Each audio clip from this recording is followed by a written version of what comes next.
Hi thinkers, ಭೂಮಿಯ ಮೇಲೆ ಸುಂದರವಾದ ಪ್ರದೇಶಗಳು ತುಂಬಾನೇ ಇವೆ. ಅದೇ ರೀತಿಯಲ್ಲಿ ಈ ಭೂಮಿಯ ಮೇಲೆ ಭಯಂಕರವಾದ ಮತ್ತು ವಿಚಿತ್ರವಾದ ಪ್ರದೇಶಗಳು ಕೂಡ ಇವೆ. ಅಂತಹ ವಿಚಿತ್ರವಾದ ಮತ್ತು ಭಯಂಕರವಾದ ಪ್ರದೇಶಗಳ ಬಗ್ಗೆ ಈ ವಿಡಿಯೋದಲ್ಲಿ ನಿಮ್ಗೆ ತಿಳಿಸ್ಕೊಡ್ತೀನಿ. ಸೊ ಮಿಸ್ ಮಾಡ್ದೆ ಈ ವಿಡಿಯೋವನ್ನ ಕೊನೆವರೆಗೂ ನೋಡಿ ಸಪೋರ್ಟ್ ಮಾಡಿ. ಸಪೋರ್ಟ್ ಅಂದ್ರೆ ಜಸ್ಟ್ ಈ ವಿಡಿಯೋಗೆ ಒಂದು ಲೈಕ್ ಮಾಡಿ ಸಾಕು. Number 7, troll Tunga cliff. Adventurous ಮಾಡುವ ವ್ಯಕ್ತಿಗಳಿಗೆ ಇದೊಂದು ಅದ್ಭುತವಾದ ಪ್ರದೇಶವಾಗಿದೆ. ಇನ್ನು ಕೆಲವರು ಈ ಪ್ರದೇಶಕ್ಕೆ ಹೋಗುವುದಂದ್ರೆ ಒಂದು ದೊಡ್ಡ ಸಾಹಸ ಅಂತಾನೆ ಅನ್ಕೊಳ್ತಾರೆ. ಯಾಕಂದ್ರೆ ಈ ಪ್ರದೇಶ ಅಷ್ಟೊಂದು ಭಯಂಕರವಾಗಿದೆ. ಅಂದ್ರೆ ಒಂದು ದೊಡ್ಡ ಪರ್ವತದ ಮೇಲೆ ಈ ಥ್ರಿಲ್ಲಿಂಗ್ ಎಕ್ಸ್ಪೀರಿಯನ್ಸ್ ಕೊಡುವ ಪ್ರದೇಶವಿದೆ. ಅದರಲ್ಲೂ ಈ ಪ್ರದೇಶದಲ್ಲಿರುವ ಈ ಸ್ಟೋನ್ ಮಾತ್ರ ತುಂಬಾನೇ ಪಾಪ್ಯುಲರ್ ಆಗಿದೆ. ಕೇವಲ ಈ ಸ್ಟೋನ್ ಅನ್ನ ನೋಡಿ ಅದರ ಮೇಲೆ ನಿಂತ್ಕೊಂಡು ಫೋಟೋ ತೆಗೆಸ್ಕೊಳ್ಬೇಕು ಅಂತಾನೆ ತುಂಬಾ ಜನ ಟೂರಿಸ್ಟ್ ಗಳು ಇಲ್ಲಿಗೆ ಬರ್ತಾರೆ. ಈ ಪ್ರದೇಶ ನೋಡುವುದಕ್ಕೆ ಎಷ್ಟು ಭಯಂಕರವಾಗಿದೆಯೋ ಇಲ್ಲಿಗೆ ಹೋಗುವ ದಾರಿ ಕೂಡ ಅಷ್ಟೇ ಭಯಂಕರವಾಗಿರುತ್ತೆ. ಈ ಪ್ರದೇಶಕ್ಕೆ ಯಾರಾದ್ರೂ ಹೋಗ್ಬೇಕಂದ್ರೆ ಟ್ರೆಕ್ಕಿಂಗ್ ಮಾಡ್ಕೊಂಡು ಹೋಗ್ಬೇಕು. ಅಂದ್ರೆ ವೆಹಿಕಲ್ಸ್ ನಲ್ಲಿ ಈ ಪ್ರದೇಶಕ್ಕೆ ಹೋಗಲು ಸಾಧ್ಯನೇ ಇಲ್ಲ. ಕೇವಲ ನಡ್ಕೊಂಡು ಟ್ರೆಕ್ಕಿಂಗ್ ಮಾಡ್ಕೊಂಡು ಈ ಪ್ರದೇಶಕ್ಕೆ ಹೋಗ್ಬೇಕು. ಅದು ಬಿಟ್ರೆ ಬೇರೆ ದಾರಿನೇ ಇಲ್ಲ. ಈ ಸ್ಟೋನ್ ಇಷ್ಟೊಂದು ವಿಚಿತ್ರವಾಗಿ ಕ್ರಿಯೇಟ್ ಆಗಿರೋದ್ರಿಂದ ಈ ಸ್ಟೋನ್ ನ ತುದಿಯವರೆಗೂ ಹೋಗಿ ಫೋಟೋಸ್ ಮತ್ತು ವಿಡಿಯೋಸ್ ಅನ್ನ ತೆಗೆದುಕೊಂಡು ಸೋಷಿಯಲ್ ಮೀಡಿಯಾದಲ್ಲಿ ಪೋಸ್ಟ್ ಮಾಡಬೇಕು ಅಂತಾನೆ ಈ ಪ್ರದೇಶಕ್ಕೆ ತುಂಬಾ ಜನ ಟೂರಿಸ್ಟ್ ಬರ್ತಾರೆ. ಅಷ್ಟಕ್ಕೂ ಈ ಸ್ಟೋನ್ ಯಾಕೆ ಅಷ್ಟೊಂದು ಅಪಾಯಕಾರಿ ಅಂದ್ರೆ, ಒಂದು ವೇಳೆ ಆ ಸ್ಟೋನ್ ಮುರಿದು ಹೋದ್ರೆ 980 ಅಡಿಗಳಷ್ಟು ಕೆಳಗೆ ಬಿದ್ದು ಹೋಗುತ್ತೆ. ಅಂದ್ರೆ 980 ಅಡಿಗಳ ಎತ್ತರದಲ್ಲಿ ಈ ವಿಚಿತ್ರವಾದ ಸ್ಟೋನ್ ಇದೆ. ಇದರಿಂದಾನೆ ಇದನ್ನ ಮೋಸ್ಟ್ ಡೇಂಜರಸ್ ಸ್ಟೋನ್ ಅಂತ ಕರೀತಾರೆ. ಅಷ್ಟೇ ಅಲ್ಲ, ಆಸ್ಟ್ರೇಲಿಯಾಗೆ ಸೇರಿದ ಒಬ್ಬ ಹುಡುಗಿ ಈ ಸ್ಟೋನ್ ಮೇಲೆ ನಿಂತ್ಕೊಂಡು ಫೋಟೋ ತೆಗೆದುಕೊಳ್ಳಕ್ಕೆ ಹೋಗಿ ಅಲ್ಲಿಂದ ಕೆಳಗೆ ಜಾರಿ ಬಿದ್ದು ತನ್ನ ಪ್ರಾಣವನ್ನ ಕಳೆದುಕೊಳ್ತಾಳೆ. ಇಲ್ಲಿಗೆ ಹೋದಾಗ ತುಂಬಾನೇ ಎಚ್ಚರಿಕೆಯಿಂದ ಇರಬೇಕು. ಸ್ವಲ್ಪ ಹೆಚ್ಚು ಕಡಿಮೆ ಆದ್ರೂ ಕೂಡ 980 ಅಡಿಗಳಷ್ಟು ಎತ್ತರದಿಂದ ಕೆಳಗಡೆ ಬಿದ್ದು ಸತ್ತು ಹೋಗ್ತಾರೆ. ಅಷ್ಟೊಂದು ಭಯಂಕರವಾದ ಪ್ರದೇಶವಿದು. ಈ ಪ್ರದೇಶ ನಾರ್ವೆ ದೇಶದಲ್ಲಿದೆ.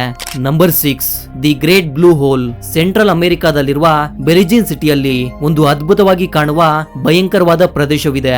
ಇಲ್ಲಿ ನಮ್ಗೆ ಕಾಣ್ತಾ ಇರೋದು ಒಂದು ದೊಡ್ಡ ಸಿಂಕ್ ಹೋಲ್. ಅದು ಕೂಡ ಸಮುದ್ರದಲ್ಲಿ ಕಂಡು ಬಂದಿರುವುದು ತುಂಬಾನೇ ವಿಚಿತ್ರವಾಗಿದೆ. ಅಷ್ಟಕ್ಕೂ ಇಷ್ಟೊಂದು ದೊಡ್ಡ ಸಿಂಕ್ ಹೋಲ್ ಹೇಗೆ ಕ್ರಿಯೇಟ್ ಆಯ್ತು ಗೊತ್ತಾ?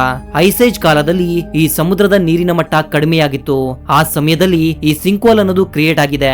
ಆಗಿನಿಂದ ಇಲ್ಲಿಯವರೆಗೂ ಕೂಡ ಈ ಸಿಂಕ್ ಹೋಲ್ ಹಾಗೆ ಇದೆ. ನಾರ್ಮಲ್ ಆಗಿ ಕೇವ್ಸ್ ಹೇಗೆ ಇರ್ತವೆ ಅಂತ ನಮ್ಗೆಲ್ಲ ಗೊತ್ತಿರುತ್ತೆ. ಆದ್ರೆ ನಿಮ್ಗೆ ಗೊತ್ತಾ, ಈ ಸಿಂಕ್ ಹೋಲ್ ಒಳಗೆ ಕೂಡ ಒಂದು ಕೇವ್ ಇದೆ. ಹೌದು, ನೀವು ಕೇಳಿದ್ದು ನಿಜ. ಈ ಸಿಂಕ್ ಹೋಲ್ ಒಳಗೆ ಕೂಡ ಒಂದು ದೊಡ್ಡ ಕೇವ್ ಕ್ರಿಯೇಟ್ ಆಗಿದೆ. ಈಗ ನಿಮ್ಗೆ ಬರುವ ಡೌಟ್ ಏನಂದ್ರೆ, ಈ ಸಿಂಕ್ ಹೋಲ್ ಒಳಗೆ ನಾವು ಈಜಲು ಹೋಗ್ಬಹುದಾ ಅಂತ. ಎಸ್, ಹೋಗ್ಬಹುದು. ಆದ್ರೆ ನೀವೊಬ್ಬ ಪ್ರೊಫೆಷನಲ್ ಸೀ ಡೈವರ್ ಆಗಿರ್ಬೇಕು ಅಷ್ಟೇ. ಆಗ ಮಾತ್ರವೇ ಈ ಸಿಂಕ್ ಹೋಲ್ ಒಳಗಡೆ ನೀವು ಈಜಲು ಹೋಗ್ಬಹುದು. ಈ ರೀತಿ ಒಳಗಡೆ ಈಜಲು ಹೋದವರಿಗೆ ಅಲ್ಲಿ ಎಷ್ಟೋ ವಿಚಿತ್ರವಾದ ಮತ್ತು ರಹಸ್ಯವಾದ ಜೀವರಾಶಿಗಳು ಕಂಡು ಬಂದಿವೆ. ಹಾಗೂ ದೊಡ್ಡ ದೊಡ್ಡ ಗಾತ್ರದ ಮೀನುಗಳು, ವಿಷಪೂರಿತವಾದ ಕೋರಲ್ಸ್ ಕೂಡ ಅವರು ನೋಡಿದ್ದಾರೆ. ಅಷ್ಟೇ ಅಲ್ಲ, ಈ ಸಿಂಕ್ ಹೋಲ್ ಎಷ್ಟೊಂದು ಆಳವಾಗಿದೆ ಗೊತ್ತಾ? ಬರೋಬ್ಬರಿ 410 ಅಡಿಗಳಷ್ಟು ಆಳವಾಗಿದೆ. ಇದರಿಂದ ಪ್ರೊಫೆಷನಲ್ ಸೀ ಡೈವರ್ಸ್ ಬಿಟ್ಟು ಬೇರೆ ಯಾರು ಕೂಡ ಈ ಸಿಂಕ್ ಹೋಲ್ ನಲ್ಲಿ ಈಜಲು ಹೋಗುವುದಿಲ್ಲ. ಆದಷ್ಟು ದೂರದಿಂದಾನೆ ಆ ಸಿಂಕ್ ಹೋಲ್ ಅನ್ನ ನೋಡಿ ಎಂಜಾಯ್ ಮಾಡ್ತಾರೆ. ಯಾವುದೇ ಕಾರಣಕ್ಕೂ ಅದರ ಹತ್ತಿರಕ್ಕೆ ಹೋಗಲು ಧೈರ್ಯ ಕೂಡ ಮಾಡೋದಿಲ್ಲ.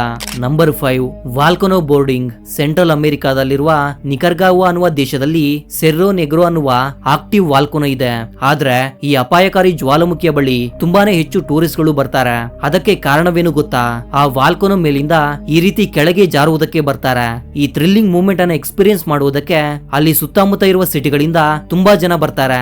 ಅಷ್ಟೇ ಅಲ್ಲ, ಈ ಥ್ರಿಲ್ಲಿಂಗ್ ಎಕ್ಸ್ಪೀರಿಯನ್ಸ್ ಅನ್ನ ಪಡಿಬೇಕು ಅಂದ್ರೆ ಅವರು 2400 ಅಡಿಗಳ ಎತ್ತರಕ್ಕೆ ಹತ್ತಬೇಕು.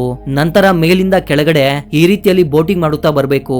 ಅಲ್ಲಿಗೆ ಬರುವ ಪ್ರತಿಯೊಬ್ರು ಕೂಡ ಈ ಎಕ್ಸ್ಪೀರಿಯನ್ಸ್ ಅನ್ನ ತುಂಬಾನೇ ಎಂಜಾಯ್ ಮಾಡ್ತಾರೆ. ನಿಮ್ಮಲ್ಲಿ ಕೆಲವರಿಗೆ ಈ ಎಕ್ಸ್ಪೀರಿಯನ್ಸ್ ತುಂಬಾನೇ ಭಯಂಕರವಾಗಿರುತ್ತೆ, ಇನ್ನು ಕೆಲವರಿಗೆ ಥ್ರಿಲ್ಲಿಂಗ್ ಆಗಿರುತ್ತೆ. ಯಾಕಂದ್ರೆ ಗಂಟೆಗೆ 25 ಕಿಲೋಮೀಟರ್ ಸ್ಪೀಡ್ ನಲ್ಲಿ ಈ ಜ್ವಾಲಾಮುಖಿಯ ಮೇಲಿಂದ ಕೆಳಗಡೆ ಬೋಟಿಂಗ್ ಮಾಡ್ಕೊಂಡು ಬರ್ತಾರೆ. ಹಾಗಂತ ಇಲ್ಲಿ ಬೋಟಿಂಗ್ ಮಾಡುವುದು ಅಷ್ಟೊಂದು ಸುಲಭ ಏನೂ ಅಲ್ಲ. ಇಲ್ಲಿ ಸ್ವಲ್ಪ ಹೆಚ್ಚು ಕಡಿಮೆ ಆದ್ರೂ ಕೂಡ ತುಂಬಾನೇ ಫ್ರಾಕ್ಚರ್ಸ್ ಆಗುತ್ತೆ. ನಿಮ್ಗೆ ಥ್ರಿಲ್ಲಿಂಗ್ ಎಕ್ಸ್ಪೀರಿಯನ್ಸ್ ಬೇಕು ಅಂದ್ರೆ ಇವನ್ನೆಲ್ಲ ಲೈಟ್ ತೆಗೆದುಕೋಬೇಕು ಅಷ್ಟೇ. Number 4, volcano with blue lava. Normal ಆಗಿ ಲಾವಾ ಅಂದ್ರೆ ರೆಡ್ ಅಥವಾ ಆರೆಂಜ್ ಕಲರ್ ನಲ್ಲಿ ಭಯಂಕರವಾಗಿ ಕಾಣಿಸುತ್ತೆ. ಆದ್ರೆ ನೀವು ಯಾವತ್ತಾದ್ರೂ ಬ್ಲೂ ಕಲರ್ ಲಾವಾವನ್ನ ನೋಡಿದ್ದೀರಾ? ಐ ಥಿಂಕ್ ನಿಮ್ಮಲ್ಲಿ ತುಂಬಾ ಜನರಿಗೆ ಇದ್ರ ಬಗ್ಗೆ ಗೊತ್ತಿರೋದಿಲ್ಲ. ಈಗ ನೀವು ನೋಡ್ತಾ ಇರುವ ಈ ಲಾವಾ ತುಂಬಾನೇ ವಿಚಿತ್ರವಾಗಿ ನೀಲಿ ಬಣ್ಣದಲ್ಲಿ ಸುಂದರವಾಗಿ ಕಾಣಿಸ್ತಾ ಇದೆ. ಈ ದೃಶ್ಯ ಡೇ ಟೈಮ್ ಗಿಂತ ನೈಟ್ ಟೈಮ್ ತುಂಬಾನೇ ಅದ್ಭುತವಾಗಿ ಸುಂದರವಾಗಿ ಕಾಣಿಸುತ್ತೆ. ಇಲ್ಲಿಗೆ ಹೋಗುವ ಟೂರಿಸ್ಟ್ ಗಳಿಗೆ ರಾತ್ರಿಯಲ್ಲಿ ಬೆಳಕಿನ ಅವಶ್ಯಕತೆ ಹೆಚ್ಚಾಗಿ ಇರುವುದಿಲ್ಲ. ಯಾಕಂದ್ರೆ ಲಾವಾದಿಂದ ಬರುವ ಲೈಟ್ ಇಷ್ಟೊಂದು ಅದ್ಭುತವಾಗಿ ಕಾಣಿಸುತ್ತೆ. ಈಗ ಎಲ್ಲರಲ್ಲೂ ಬರುವ ಡೌಟ್ ಏನಂದ್ರೆ, ಈ ಲಾವಾ ನೀಲಿ ಬಣ್ಣದಲ್ಲಿ ಯಾಕೆ ಕಾಣಿಸ್ತಾ ಇದೆ ಅಂತ. ಯಾಕಂದ್ರೆ ಈ ಲಾವಾದಲ್ಲಿ ಸಲ್ಫರಿಕ್ ಗ್ಯಾಸಸ್ ತುಂಬಾನೇ ಹೆಚ್ಚಿನ ಪ್ರಮಾಣದಲ್ಲಿ ಕಂಡು ಬರುತ್ತೆ. ಆ ಸಲ್ಫರಿಕ್ ಗ್ಯಾಸಸ್ ಇಂದಾನೆ ಈ ಲಾವಾಗಿ ನೀಲಿ ಬಣ್ಣ ಬಂದಿದೆ. ಜೊತೆಗೆ ಆ ಗ್ಯಾಸಸ್ ಸುತ್ತಮುತ್ತ ಪ್ರದೇಶಗಳಿಗೆ ಕಡೆಗೆ ಕೂಡ ಸ್ಪ್ರೆಡ್ ಆಗಿದೆ. ಈ ಜ್ವಾಲಾಮುಖಿ ನೋಡೋದಕ್ಕೆ ಎಷ್ಟು ಸುಂದರವಾಗಿ ಕಾಣಿಸುತ್ತೋ ಅಷ್ಟೇ ಅಪಾಯಕಾರಿ ಕೂಡ.